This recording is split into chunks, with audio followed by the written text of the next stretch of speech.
आशा भक्ति व्रत की विधि, कथा, उद्यापन यह सब हम इस वीडियो में आप लोगों के साथ शेयर करेंगे, तो वीडियो को अंत तक जरूर देखिएगा। यदि कोई आशा भक्ति का व्रत करना चाहे तो वह श्राद्ध के अष्टमी से शुरू करे।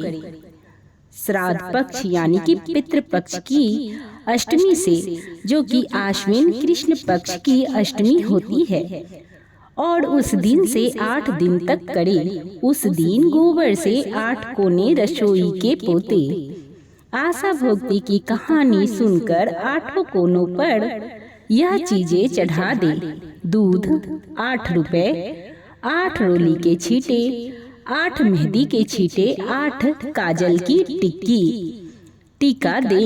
एक सुहाली चढ़ाएं, एक दीपक जलाएं, एक फल, एक सहाग पिठाड़ी आखिरी दिन चढ़ाएं।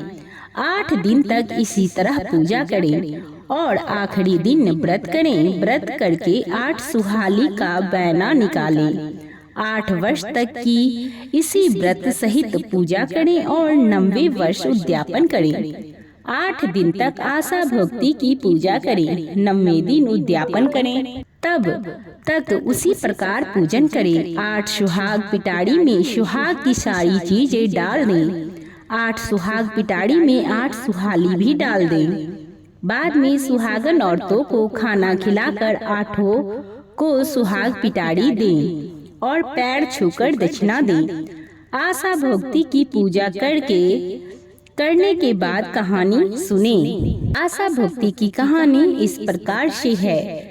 कथा को पूरी अवश्य सुने, क्योंकि अधूरी सुनने से अधूरा पुण्य प्राप्त होता है। इसीलिए कथा को पूरी जरूर सुने। तो चलिए शुरू करते हैं। आशा भक्ति माता की जय।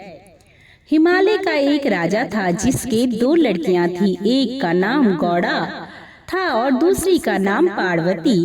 एक दिन राजा ने अपनी दोनों लड़कियों को बुलवाकर पूछा कि तुम किसके भाग का खाती हो। तब पार्वती जी बोली कि मैं अपने भाग्य का खाती हूँ, और गौरा जी बोली कि मैं आपके भाग्य का खाती हूँ। राजा ने ब्राह्मण को बुलवाकर कहा कि पार्वती के लिए भिखारी वर ढूंढना और गौड़ा के लिए राजा वर ढूंढना। जब ब्राह्मण ने गौड़ा को सुंदर राजकुमार को दे दिया और पार्वती जी को बूढ़े भिखारी का वेश भरकर शिवजी बैठे थे उनको दे दिया। राजा ने पार्वती जी की शादी के लिए कुछ भी तैयारी नहीं करी और गौड़ा के लिए बहुत सी विवाह की तैयारी की। जब गौड़ा की बारात आई तो बारात की बहुत खातिरदारी करी और बहुत धूमधाम से शादी करी। परंतु जब पार्वती जी की बारात आई तो कुछ भी नहीं किया और कन्यादान दे दिया। शिवजी पार्वती जी को कैलाश पर्वत पर लेकर चले गए। जब पार्वती जी जाने लगी तो जहाँ पर पांव रखती वहीं से दूब जल जाती। शिवजी ने पंडितों को बुलवाकर पूछा कि क्या दोष है कि यहाँ जहाँ भी पार्वती जी पैर रखती हैं वहीं से दूब जल जाती है। तब पंडित जी बोले कि पार्वती जी की भाभी आशा भक्ति का व्रत करती थी। उन्होंने अपने पीहर में जाकर उद्यापन कर दिया। ये भी अपने पीहर जाकर उद्यापन करेगी तब इनका दोष मिटेगा। शिवजी बोली हम वहाँ खूब धूमधाम से चलकर व्रत का उद्यापन करा देंगे, नहीं तो उनको क्या पता चलेगा कि पार्वती जी इतनी सुखी हैं। वह वहाँ के से खूब गहने कपड़े पहनकर चले गए। रास्ते में एक राजा की रानी के बच्चा होने वाला था। वह बहुत परेशान थी और भीड़ इकट्ठा हो गई रही थी। पार्वती जी ने पूछा इतनी भीड़ क्यों है। लोगों ने उन्हें सब बातें बता दी।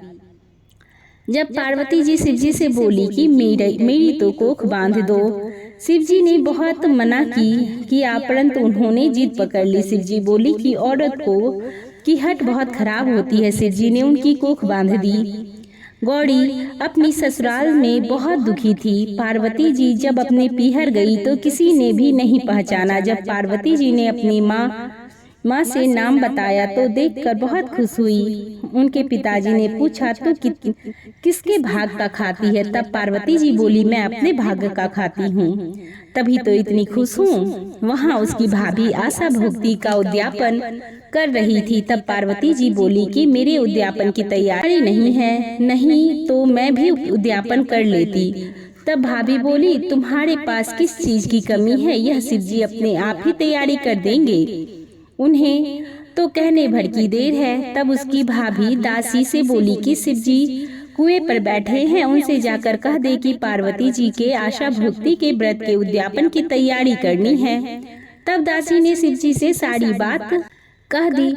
तब शिव जी ने अंगूठी दे दी और कहा कि इससे जो भी मांगोगे मिल जाएगा। दासी ने वह अंगूठी लेकर पार्वती जी को दे दी। पार्वती जी ने ठीक कर तरह से तैयारी कर ली। 8 सुहाग पिटारी मंगवाई, 8 तिल, 8 गहने, 8 पोली, 8 नथ, 8 सुहाली, 8 चूड़ी,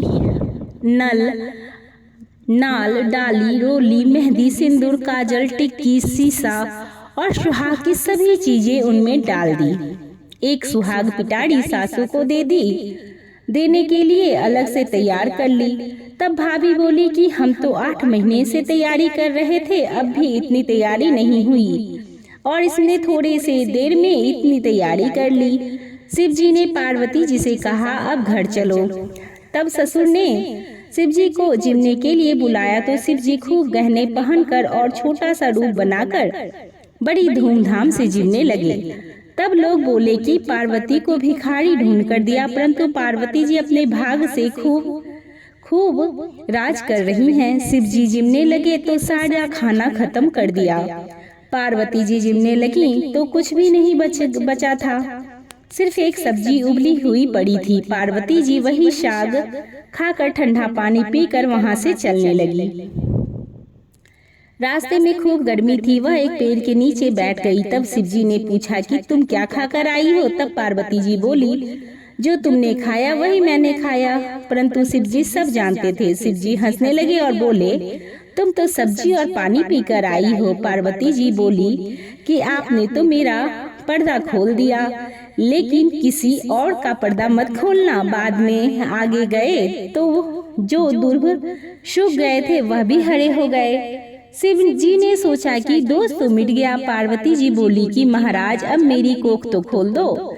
शिव जी बोले, अब कैसे खोलूं? मैंने तो पहले ही मना किया था। वहां से आगे गए तो वही रानी कुआं पूजने जा रही थी। पार्वती जी ने पूछा कि महाराज यह क्या हो रहा है? शिव जी बोले कि यह वही रानी है जो दुख पा रही थी, अब इसके लड़का हो गया इसीलिए कुआं पूजने जा रही है। पार्वती जी बोली, महाराज मेरी भी कोख खोल दो। तब शिव जी बोले, मैंने तो पहले ही कहा था कि कोख मत बंधवाओ, लेकिन तुमने जिद कर ली।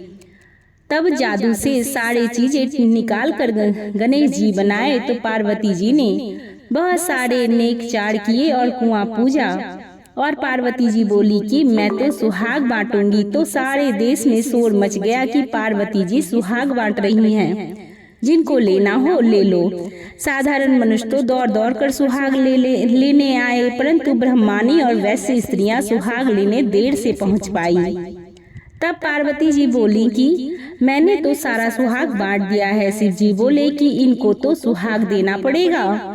पार्वती जी ने नाखून में से मेहंदी निकाली, मांग से सिंदूर, बिंदी से रोली, आंखों से काजल और चितली अंगुली की छींटा दे दिया और उन्हें सुहाग मिल गया। वो सारी नगरी में जय जयकार हो गई कि पार्वती जी ने सबको सुहाग दिया। इस व्रत और उद्यापन को कुमारी लड़कियां ही करती हैं। इसके बाद विनायक जी की कहानी कही जाती है और सुनी जाती है। तो बोलिए आशा भोक्ति माता की जय।